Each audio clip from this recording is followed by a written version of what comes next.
परिचय। विभिन्न मिश्रणों के अवयवों को क्रोमैटोग्राफी, आसवन और प्रभाजी आसवन द्वारा पृथक किया जा सकता है। तो आइए इस मॉड्यूल में हम कुछ अन्य पृथक्करण की विधियों की चर्चा विस्तार से करें। उद्देश्य।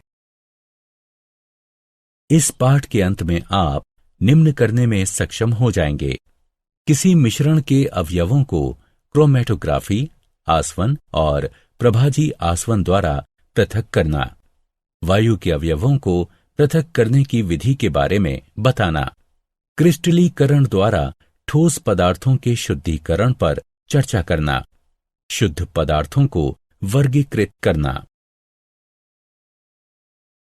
ऊर्ध्वपातन।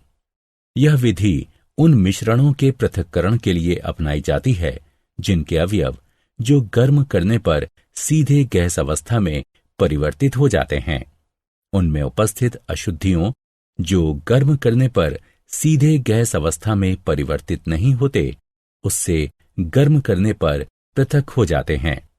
इस चित्र में यदि अमोनियम क्लोराइड और साधारण नमक के मिश्रण को गर्म किया जा रहा है तो अमोनियम क्लोराइड ऊर्ध्वपातित हो जाएगी, जिसका शीतलन करके ठोस रूप में पुनः प्राप्त किया जा सकता है तथा नमक नीचे ही रह जाएगा।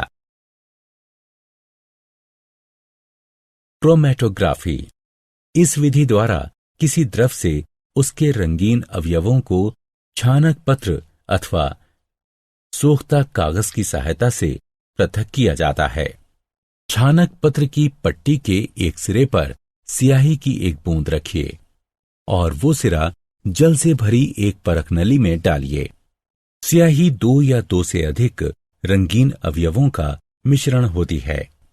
वह अवयव जो जल में अधिक घुलनशील है, पानी में जल्दी घुलता है और पृथक हो जाता है। आसवन। इस विधि में परस्पर घुलनशील द्रवों को उनके मिश्रण को उबालने के पश्चात उनके वाष्प के शीतलन द्वारा उनको संघनित करके पृथक किया जाता है। साधारण आसवन का प्रयोग उन 2 परस्पर घुलनशील द्रवों को पृथक करने के लिए करते हैं जिनके क्वथनांकों में पर्याप्त अंतर होता है। यदि एसीटोन और जल को आसवन उपकरण में गर्म किया जाए तो एसीटोन का क्वथनांक कम होने के कारण वह जल से पहले उबलकर वाष्पित होगा और शीतलन विधि द्वारा संघनित होकर जल से पृथक हो जाएगा। प्रभाजी आसवन। प्रभाजी आसवन का प्रयोग उन 2 परस्पर घुलनशील द्रवों को पृथक करने के लिए किया जाता है जिनके क्वथनांकों में 25 के से कम का अंतर होता है। प्रभाजी आसवन का प्रयोग पेट्रोलियम के अवयवों तथा वायु से विभिन्न गैसों को पृथक करने के लिए किया जाता है। वायु के अवयवों का पृथक्करण। वायु विभिन्न गैसों का मिश्रण है। वायु के अवयवों को प्रभाजी आसवन द्वारा पृथक किया जा सकता है। वायु को दबाव बढ़ाकर और ठंडा करके द्रवित वायु में संपीड़ित कर लेते हैं। इस द्रवित वायु को प्रभाजी आसवन स्तंभ में धीरे धीरे गर्म करते हैं।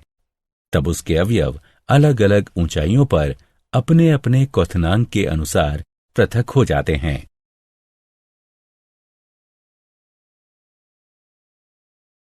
क्रिस्टलीकरण द्वारा ठोस पदार्थों का शुद्धिकरण। क्रिस्टलीकरण विधि में किसी ठोस पदार्थ को उसके विलयन से शुद्ध रूप में प्राप्त किया जाता है। क्रिस्टलीकरण विधि द्वारा हम कॉपर सल्फेट के विलयन से शुद्ध कॉपर सल्फेट प्राप्त कर सकते हैं। जल की कम से कम मात्रा में 5 ग्राम कॉपर सल्फेट घोलें। अशुद्धियों को अलग करने के लिए विलयन को छान लें। संतृप्त विलयन प्राप्त करने के लिए विलयन को चाइना डिश में वाष्पीकृत करें। विलयन को छानक पत्र से ढककर ठंडा होने दें। ठंडा होने के पश्चात शुद्ध कॉपर सल्फेट के क्रिस्टल मिलेंगे। शुद्ध पदार्थों के प्रकार। शुद्ध पदार्थ दो प्रकार के होते हैं, जिन्हें तत्व और यौगिक कहा जाता है। तत्व यह पदार्थों के मूल रूप होते हैं, जिन्हें किसी भी रासायनिक अभिक्रिया द्वारा अन्य सरल रूप में नहीं तोड़ा जा सकता है। इन्हें धातु, अधातु और उपधातु में वर्गीकृत किया जाता है। धातु ये चमकीली, गुंजायमान, लचीली, आघात वर्धनीय, तन्य और ऊष्मा तथा विद्युत की सुचालक होती हैं। अधातु ये चमकीली, गुंजायमान, लचीली, आघात वर्धनीय तथा तन्य नहीं होती हैं तथा ये विद्युत और ऊष्मा की कुचालक होती हैं।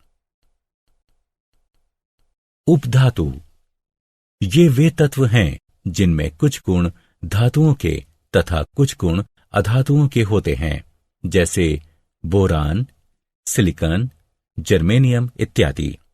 यौगिक ये वे पदार्थ हैं जो दो या दो से अधिक तत्वों के एक निश्चित अनुपात में रासायनिक संयोजन से बनते हैं, जैसे जल, कार्बन डाइऑक्साइड, शर्करा, नमक, आयरन सल्फाइड इत्यादि।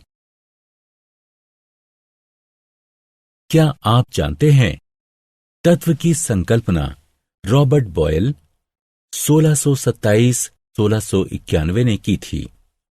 उनकी परिभाषा का प्रयोगात्मक आधार था कि तत्वों को किसी भी तरह अन्य सरल रूप में नहीं तोड़ा जा सकता है।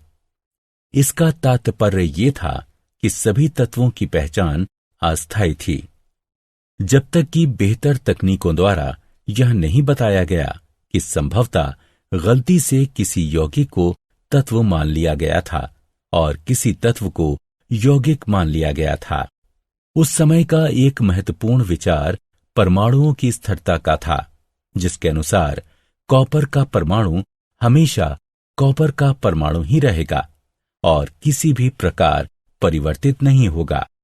रेडियोधर्मिता, संलयन और विखंडन जैसी आधुनिक खोजों ने इसे गलत सिद्ध कर दिया।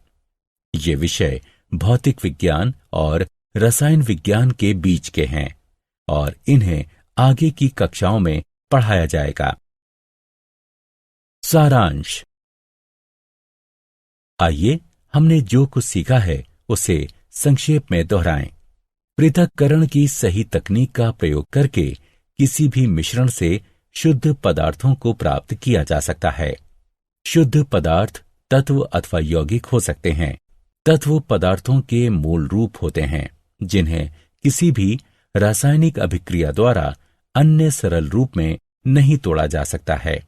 यौगिक वे पदार्थ हैं जो दो या दो से अधिक तत्वों के एक निश्चित अनुपात में रासायनिक संयोजन से बनते हैं। यौगिकों के गुणधर्म उन तत्वों के गुणधर्मों से अलग होते हैं जिनसे मिलकर वह बना होता है, जबकि एक मिश्रण के गुणधर्म उन तत्वों और यौगिकों के गुणधर्मों को प्रदर्शित करते हैं जिनसे मिलाकर वह बना होता है।